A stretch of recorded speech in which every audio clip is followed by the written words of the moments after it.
BPSC में board के chairman को भी नहीं पता रहता है कि कल के बोर्ड में किसके बोर्ड में उनके पास कौन सा कैंडिडेट आ रहा है। तो बहुत सारे फर्जी वहां पर आए थे, खुद अपना डॉक्यूमेंट लेके कि डॉक्यूमेंट वेरिफिकेशन में गलती हुआ है।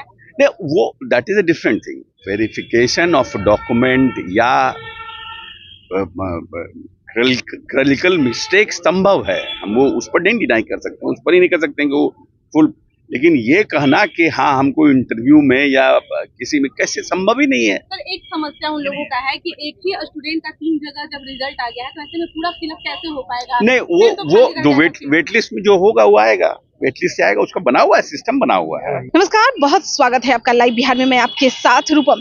देखिए, जब से बीपीएससी का रिजल्ट आया है उसी समय से, हालांकि रिजल्ट तो आया है लेकिन अभ्यर्थी खुश नहीं है। जब से रिजल्ट आया है उसी समय से वो बीपीएससी कार्यालय का लगातार चक्कर लगा रहे हैं, क्योंकि उनका कहना है कि त्रुटि है इस रिजल्ट में, कुछ समस्याएं हैं। हालांकि ईमेल आईडी दिया हुआ है, उस पर कंप्लेन भी किया जा रहा है।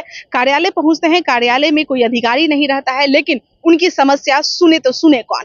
कल आपने देखा ही कि बीपीएससी कार्यालय के बाहर भी सैकड़ों अभ्यर्थी वहां पर गए अपनी समस्या को लेकर। छात्र नेता दिलीप भी पहुंचे, लेकिन जो रवैया प्रशासनिक जो रहा वो आपने देखा ही कि किस तरह से धक्का देकर वहां से भगाया गया। कुछ लोगों को डंडे भी लगाए गए। लेकिन आज हम आपको बताते हैं कि आज हमने अशोक चौधरी, जो कि भवन निर्माण जदयू के जो मंत्री हैं, आज हमने उनसे बात की और यह जो उनकी जो समस्या थी वो समस्या हम उनके सामने रखे।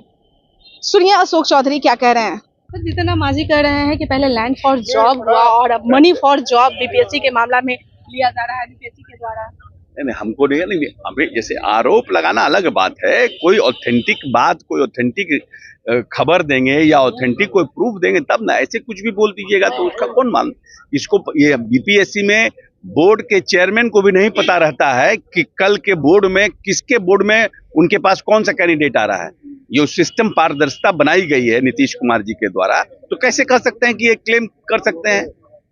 खुद बोर्ड मेंबर को नहीं पता वो किस बोर्ड में जा रहे हैं। तो बहुत सारे फर्जी वहां पर आए थे, खुद अपना डॉक्यूमेंट लेके कि डॉक्यूमेंट वेरिफिकेशन में गलती हुआ है। नहीं, वो that is a different thing. Verification of document या क्लरिकल मिस्टेक संभव है, हम वो उस पर नहीं डिनाई कर सकते, उस पर ही नहीं कर सकते कि वो फुल।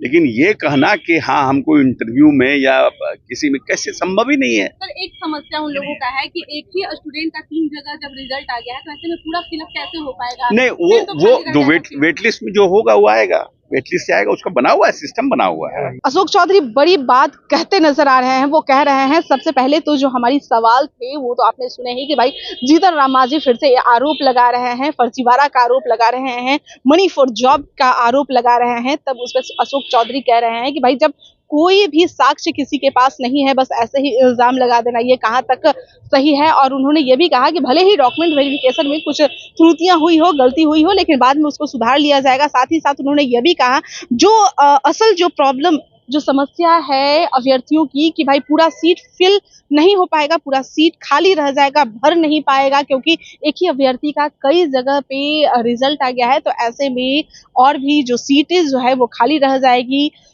तो अशोक चौधरी कहते नजर आ रहे हैं कि देखिए हर कुछ बना हुआ है, अगर एक का ये होता है, भरता है, तो बाकी जो अगर खाली रहती है तो उसके बाद फिर जो वेटिंग में जो है उनका होगा, खाली सीट नहीं रहेगा, ये उनका कहना है। लेकिन इंतजार करने वाली बात होगी, क्योंकि जब तक सभी का सीट भर नहीं दिया जाता है तब तक कुछ कहा नहीं जा सकता है। लेकिन अगर उनकी और भी कुछ समस्याएं हैं तो हम जरूर सरकार तक उनकी समस्याओं को पहुंचाने की कोशिश करेंगे। लेकिन तब तक के लिए आपको बना रहना पड़ेगा लाइव बिहार के साथ। धन्यवाद। लाइव बिहार यूट्यूब पर सब्सक्राइब और फेसबुक पर लाइक जरूर करें।